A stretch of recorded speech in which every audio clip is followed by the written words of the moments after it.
Hi everyone, my name is Josh and welcome back to Super Mario Maker 2. We're taking on Boo's mysterious house, Zack Scott's newest level. Took me a few days to actually get around to doing this. It's quite a difficult level, probably one of my least favorites because it does incorporate the cape mechanic in some fairly irritating ways, along with these many rings of Boos. There are Boos scattered throughout this level everywhere, and it's going to make it really difficult to collect the coins, and if you haven't had any help from him at all, it will make it quite difficult to figure out on your own. Typically, I go and grab the 12 coins first, and I try to lure some of the Boos towards the left-hand side of this room, just so you have a clear flight path. If you run with max speed and then hold down the jump button, you'll hit the ceiling, then pull up to the left, and you'll have a few invincibility frames so that you can grab those 3 coins. In this area here, you can actually use the cape to collect those 3 coins. You don't have to jump down and grab them all individually, and then do what I do to make sure that you don't fall off the edge. Once again, running with max speed, jump up here with the cape. You need to keep the cape all the way up until this point, otherwise you're going to screw it over, and you can't do it properly. But, I mean, you can still play the level fully, but you won't be able to get all 100 of the coins. There are many Boos down this pathway, which is quite irritating.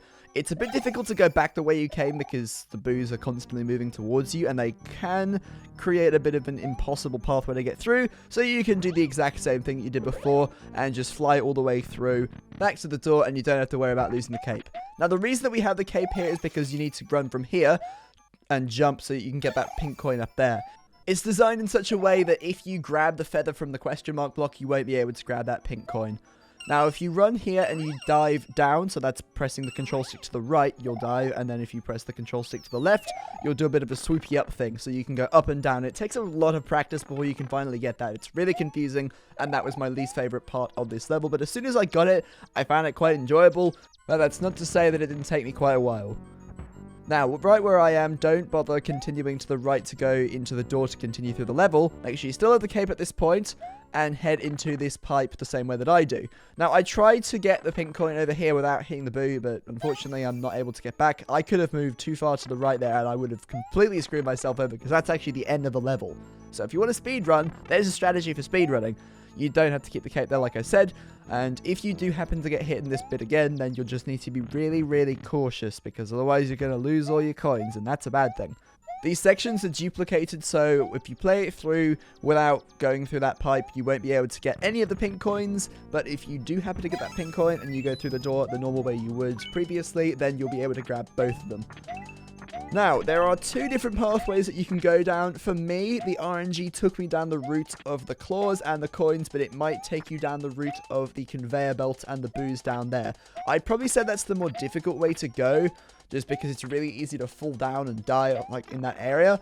But for here, I was being stupid and I didn't jump fast enough, so I ended up losing my mushroom there. But don't worry, over here in the middle block, there happens to be a feather. Now, if you keep on looking left and right and left and right, you just spam that over and over again, you won't have to worry about the Boos flying towards you, because the Boos with wings fly really quickly. The one on the left is a prank block. It's got another Boo with wings in it, so be careful there. Now, in this question mark block, there shall be a vine that will take you up to the top. In that red area over there, there are Boos, and obviously you can see that there are some of those little seesaw things, and in the top one, the blue one, there are a whole bunch of big Boos, and there will be a spring that you'll need to use to grab a few of the coins, as well as getting up into the next section. If you hit the middle block, you'll probably end up screwing the whole thing up, because there is a full Boo ring that will pop out of that question mark block, so be very careful there. At this part, I tried to grab the spring without taking any damage, but I was too tall, and then I started running out of time, so I wanted to do it as quickly as possible, but I didn't want to rush it, otherwise I would have probably ended up getting killed by the Boos. The final section of this level, there is a chain chomp, so don't rush all the way through. When he goes to bite you, you can run through, or you can use the spin jump to get past him. Be careful not to run too quickly, otherwise you might miss that door, and in this door there'll be 2 coins. Just be careful, because there is a Boo ring in here as well, and you can get killed by those, so that's why I'm trying to be quite cautious here. It took me around an hour of recording this level straight to finally end up beating it. There's a little pranky block at the end there to make you not be able to get to the top, but that's pretty much the level, so thanks for watching. It was tough, but I managed to get through.